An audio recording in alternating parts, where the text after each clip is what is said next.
PHE daily Vaser की काम छोड़ो की हड़ताल का आज 25वां दिन है और यहाँ पे धरने पर जो सैकड़ों जो पीएचई कर्मी बैठे हुए हैं और वो उनका यही डिमांड है कि उनकी मांगों को पूरा किया जाए। आप देख सकते हैं पहले फ्रेम में किस तरह से धरना देकर ये पीएचई कर्मी वो लगातार धरने पर बैठे हुए हैं, ये काम छोड़ो हड़ताल पर बैठे हुए हैं। इनकी जो मुख्य मांग है वो ये है कि इन्हें पक्का किया जाए और आज 25 दिन से ये काम छोड़ो धरने पर बैठे हुए हैं।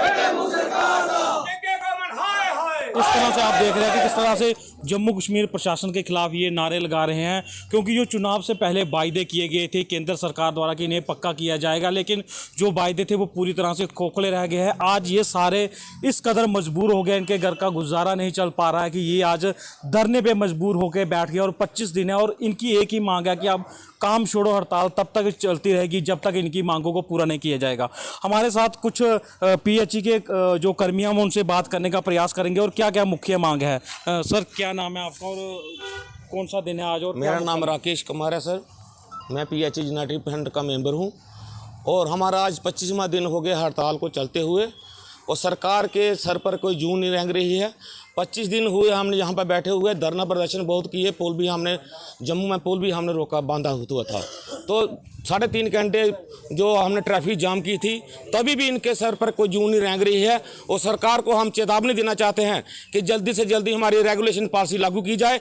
अगर हमारी रेगुलेशन पॉलिसी नहीं की और 4-5 दिन के अंदर अंदर एक बहुत बड़ा जन सैलाब सांबा उधर जम्मू में आ रहा है। चुनाव से पहले भाजपा बड़े बड़े वायदे करते थे कि हम हर वर्ग की मांगों को सुनेंगे। पीएचई का यही वो तबका है जो सारे काम काज करता है, लोगों को रोज़मर्रा की ज़रूरतें पूरी करके उनको पानी सप्लाई कराता। आज त्राहिमाम मचा हुआ शहर में, अब आपकी क्या रणनीति है? ये काम छोड़ो हड़ताल कब तक है? जब तक मांगे पूरी नहीं होंगी या बीच में कोई इसे रोका जाएगा?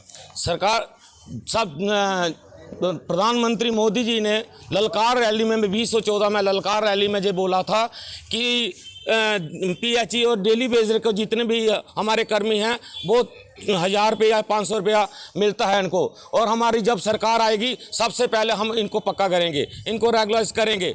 और 20 से 14 से आज तक देख लो, आज तक किसी ने हमारी बात नहीं सुनी है। और जब अगर प्रधानमंत्री झूठ बोल रहे हैं तो इस जो अन्नी बहरी सरकार, गूंगी सरकार, जो लंगड़ी सरकार जम्मू में बनाई हुई है, ये क्या करेगी? अगर एक देश का प्रधानमंत्री झूठ बोल रहा है तो इनका हम कैसे सच मान लें? और सांबा में हम अपनी सांबा की बात करते हैं, सांबा में हाहाकार मचा हुआ है, पानी का त्राहिमाम हुआ है, पर इन अधिकारियों को ये भी नहीं पता लग रहा है कि हम इनके बारे में सोचें कि डेली वेजर की वजह से ये पानी की समस्या बनी हुई है और सरकार हमें बिल्कुल रियायत नहीं दे रही है। और 17 महीने का हमारा बकाया वेतन है, 17 महीने का बकाया वेतन हमारे साथी, हम क्या कहें, हमारे साथी जो हैं वो कम से कम इनको फीसें नहीं है स्कूल में, राशन वाला राशन नहीं दे रहा है, दूध वाला दूध नहीं दे रहा है, कहाँ जाएं, क्या खाएंगे? हम इतने परेशान हो गए हैं और अब हम मरने मारने की नीति में आ गए हैं। जहाँ तो हमें मार दो, जहाँ तो हमें रेगुलेशन पॉलिसी दो, यही दो बातें हैं हमारे पास। 200 रुपये लीटर तेल और 100 रुपये लीटर पेट्रोल की अगर दौर चल रहा हो तो उस दौर में डेली वेजर का क्या जो आपको वेतन मिलता, क्या उससे गुजारा हो पाता है? सर बात ऐसे है, हमें तो कहते हुए भी दुख आता है। मैं एक दिन भी कह रहा था कि प्रधानमंत्री नरेंद्र भाई मोदी जी कहते हैं कि बेटी बचाओ बेटी पढ़ाओ। मैं आपको क्या घर की तकलीफ़ें बताऊं, इतना बुरा हाल है हमारा कि जब मैं यहाँ स्ट्राइक पे आते हैं हम इतने मजबूर हैं कि घर हमारा खाना अच्छी तरह से बसर नहीं हो पा रहा है। बड़ी मुश्किल है, हमें 20-20, 25-25 साल हो गए लगे हुए। मेरी 3 बेटी हैं, बड़ी बेटी मेरी 8वीं कक्षा में पढ़ती है और हम उनको जब मैं बात बोलता हूँ मुझे रोना आ जाता है। हमारी इतनी बुरी दशा हुई है कि हम किसी को बता नहीं सकते हैं। तो इस बार मैं अपनी सरकार से विनती करता हूँ कि हमें मजबूर मत कीजिए कि हम सड़कों पे दोबारा आएँ। अगर दोबारा हम आएंगे तो हम मर के ही आएंगे, घर जिंदे नहीं आएंगे, क्योंकि हमारे बच्चे परेशान हैं, रोते हैं। वो मेरी बीवी कल बोल रही थी कि मेरी बड़ी बेटी 8वीं कक्षा में पढ़ती है, तो यूनिफॉर्म भी हमें बच्चों के नहीं दे सकते हैं। तो हमारी दिक्कत इतनी है कि अगर हम झूठ बोल रहे हैं, आप मीडिया है, मीडिया भगवान का रूप होता है, आप हमारे घर जाइए, हमारे घर की हालत देखिए कि आज एक गरीब है, जब मजबूर है, जब ड्रामा कर रहे हैं। बाकी जो इनके शब्द है वो बाबू करने वाले हैं कि 3 बेटियां हैं और उससे घर का गुजारा करना बहुत ही मुश्किल है आज के इस महंगाई भरे दौर में। और कहीं ना कहीं सरकार को इस तरफ ध्यान देना चाहिए कि डेली वेजर की मांगे, इनमें से कुछ कर्मी ऐसे भी हैं जो उनकी जो रिटायरमेंट भी हो गई है और डेली वेजर के तौर पर रिटायरमेंट हुई है। और घर में अगर बंदा एक रिटायरमेंट होकर जाता है, कहता है मैं नौकरी करके आया हूँ, मैं रिटायर हो गया हूँ, तो घर वाले जब पूछेंगे कि लाए क्या हो, तो वो सबको पता है कि डेली वेजर अपने घर में क्या लाएगा। मैं रंजीत सिंह से बात करने की कोशिश करूंगा कि 25 दिन से धरना चल रहा है और कहां तक अभी तक सुनवाई हुई है, कोई सुनने आया है जहां आज जैसे कि तैसी ही है स्थिति। शुक्रिया अजय जी, पंजाब केसरी का हम तहे दिल से शुक्रिया अदा करते हैं। आज 25 दिन हो गए, मेरा गला थोड़ा बैठ गया है। हम गए थे सेंटर पार्टी के साथ टूर पे गए थे, डोडा गए थे, रामबन गए थे, उधमपुर गए थे। वहाँ हमने प्रोग्राम किया। सभी लोगों की बड़ा बुरा हाल है। किसी की साल, किसी की 2 साल 6 महीने नौकरी बची हुई है। सर, मैं आपके माध्यम से, पंजाब केसरी के माध्यम से ये बताना चाहता हूँ कि 25वां दिन है आज, लेकिन सरकार ने थोड़ी बहुत हमारे से बात कल शुरू की है। अब इसका अंजाम क्या निकलेगा वो मंडे को पता चलेगा। मंडे को उन्होंने सेक्रेटरी में हमें बुलाया है, 5 मेंबरी जो हमारी कमेटी है उसको बुलाया है। देखते हैं बातचीत से मसला हल होगा। लेकिन हमारी इतनी बुरी कंडीशन है कि कल हमारे बच्चों का रिजल्ट निकला है। मेरी बेटी भी 10वीं में से पास हुई है, लेकिन हम अगर ट्यूशन पढ़ाते तो शायद 90+ लेती, 70% से ऊपर नंबर लिए हैं। तो मुझे वो कल बोल रही थी अगर पापा मैं भी ट्यूशन पढ़ती तो मैंने 90+ नंबर लेने थे। तो हमारी इतनी बुरी कंडीशन है कि हम उनको एडमिशन भी नहीं करवा पाएंगे।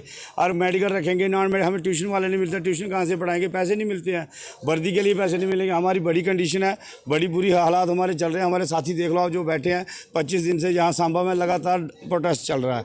बाकी हमारे जो सांबा के एक्शन साहब हैं, उन्हें हमें सुना कि उनको कोविड पॉजिटिव हो चुके हैं वो, और हमारे साथी दिन रात मेहनत करके जहाँ पहुँचने का किराया भी नहीं आने के लिए, लेकिन हमें पे नहीं दी जा रही है। पे की तो हम बात नहीं करें, 70 महीने की हमारी पहली पेंडिंग बेसिस चल रही है, लेकिन 6 डिस्ट्रिक्टों में पे दे दी चुकी है 30 दिन की। और सुना है कि सांबा वालों को 20 दिन की और 21 दिन की दे रहे हैं। रूरल डिवीज़न जम्मू में पे पड़ गई है, डोडा में पड़ गई है, रजौरी में पड़ गई है, कठुआ में पड़ने जा रही है, लेकिन सांबा वाले बोल रहे हैं आनाकानी कर रहे हैं। हम सांबा वाले एक्शन को AA को ये बताना चाहते हैं कि पे लेना हमें आता है, लेकिन पे का हमारा कोई मुद्दा नहीं है। हमारी 3 डिमांडें हैं, एक रेगुलर पॉलिसी, पेंडिंग वेजेस, और जो हमारी पुरानी तनख्वाह है उसको हम बहाल किया जाए। धरना कब तक चलेगा ये धरना जब तक हमारा कोई मसला हल नहीं हुआ। अब आर पार की लड़ाई है, लास्ट स्टेज। हम अपने खर्चे पर इतनी दूर टूर लगाने गए थे, सारे लोगों को इकट्ठे करने, इकट्ठे हो जाओ, प्लेटफार्म एक बनेगा।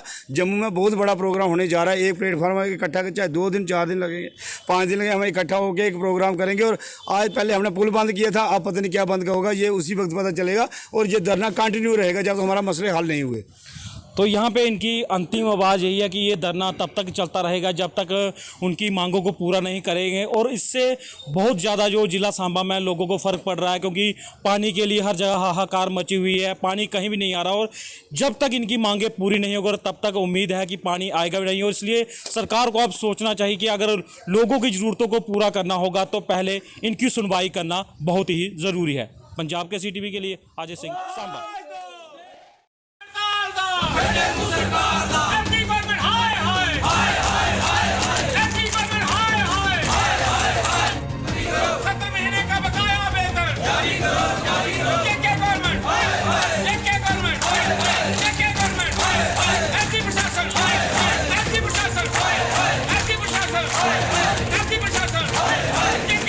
हमसे जुड़े रहने के लिए हमारे YouTube चैनल को सब्सक्राइब करें और नई वीडियो की नोटिफिकेशन के लिए बेल आइकॉन को दबाएं।